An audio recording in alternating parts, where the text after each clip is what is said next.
Shubhamangalam children. This is Hemalata at Little Scholar High School taking a class for science.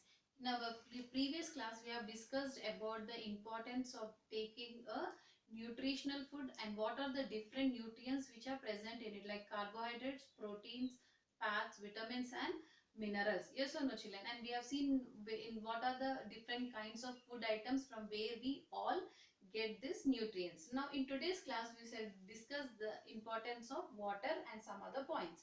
Now water is also one of the important component which has to be included in our day-to-day life.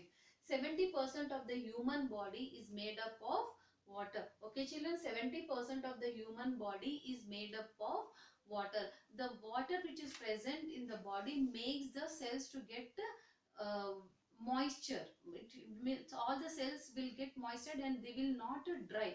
Hence it is important in our body. And what are the some more points related to this are: water helps us to stay healthy, to digest food, flush out waste from body and absorb nutrients. So what is water helping us to stay healthy? That means to carry out all the activities without any problem, the functioning of all the organs and the cells. Now it also helps in the digestion of the food. What all the food we consume on a daily basis, right from morning breakfast to our dinner, all the food which is taken by us has to get digested properly, otherwise it may lead to some other problems.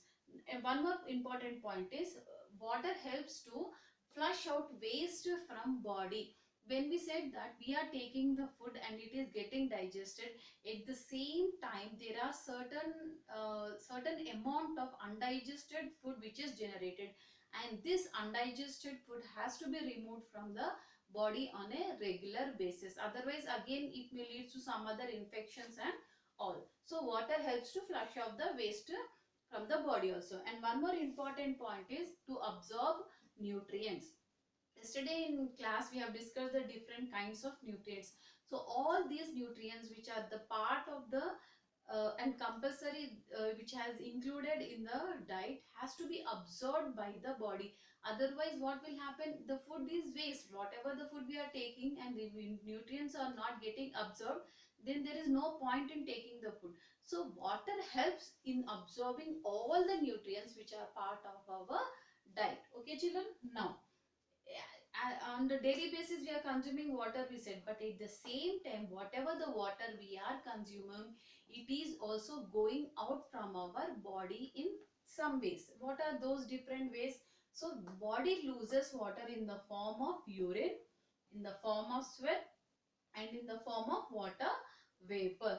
In the form of urine, or like it is a process of urination, and when that is nothing but a it is impure form of water which is coming out from the body in the form of urine. The next is sweat.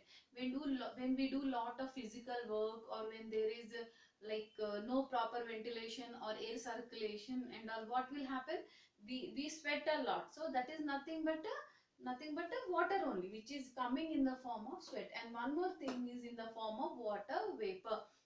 That means the water is also coming out from the body in the form of water vapor. When we breathe children, when we inhale and exhale, we are inhaling and exhaling air. So in that air, a certain percentage, a certain amount of water vapor is also present, and this is one of the way where the water is coming out from our body. So air with little amount of moisture, that is nothing but water vapor. So the human body is losing water in the form of urine, sweat and water vapor.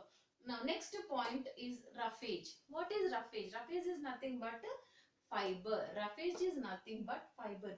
And what are the different food items where we get this roughage from? For example, leafy vegetables, fruits, cereals, salads, etc. Now see children, roughage is nothing but fiber we said, and it is a part of the food, and this roughage is not getting digested, but it helps in removing the waste from the body. So roughage has to be included in the food to remove waste from the body, and these are the examples from where we get the food. especially the citrus foods. When you eat, you get a pulp in that, yes or no children?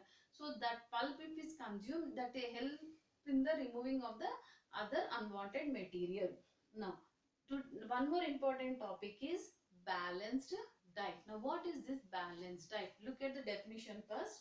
A diet that contains all the required nutrients, roughage and water is called a balanced diet. Okay children?